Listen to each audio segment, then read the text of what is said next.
The Israeli Defense Forces (IDF) deployed multiple Iron Dome air defense batteries along the northern and southern parts of the border with Gaza on Thursday, Israeli newspaper Haaretz reported.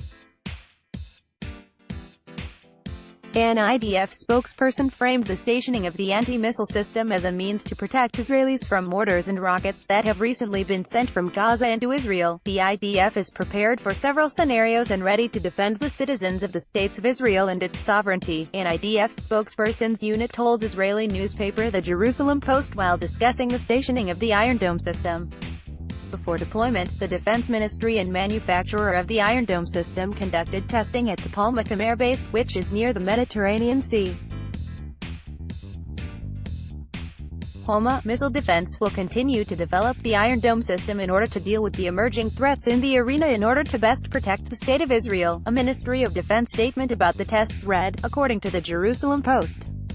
The Iron Dome system was first deployed in 2011, and in the 2014 conflict, the Israeli government reported that it successfully intercepted almost 90% of missiles that targeted populated areas.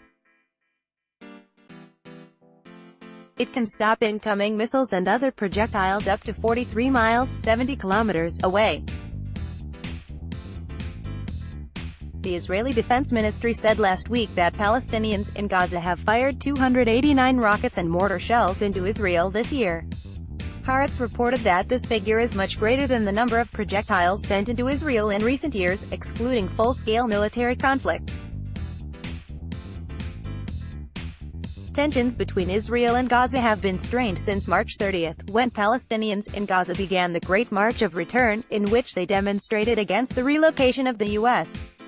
Embassy to Jerusalem and the expulsion of Palestinians from their homes during the 1948 First Arab-Israeli War. Since the start of the protests, Israeli troops have killed at least 135 Palestinians, including 16 children, according to Al Jazeera. Palestinians have sent flaming kites and balloons across the Gaza border into Israel, causing thousands of acres to be burned.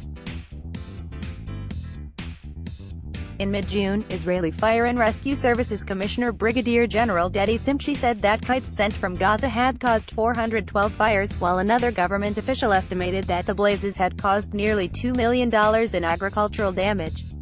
Given the escalating violence, it's not surprising that IDF Southern Command is preparing for a possible escalation, but Israel is not interested in escalation, Shara Efron, Rand Corporation associate policy researcher wrote to Newsweek. Although no side seems interested in major escalation, the situation in Gaza, humanitarian, economic, political, is explosive, and could deteriorate further quickly. The deployment of additional Iron Dome batteries should thus be viewed as precaution.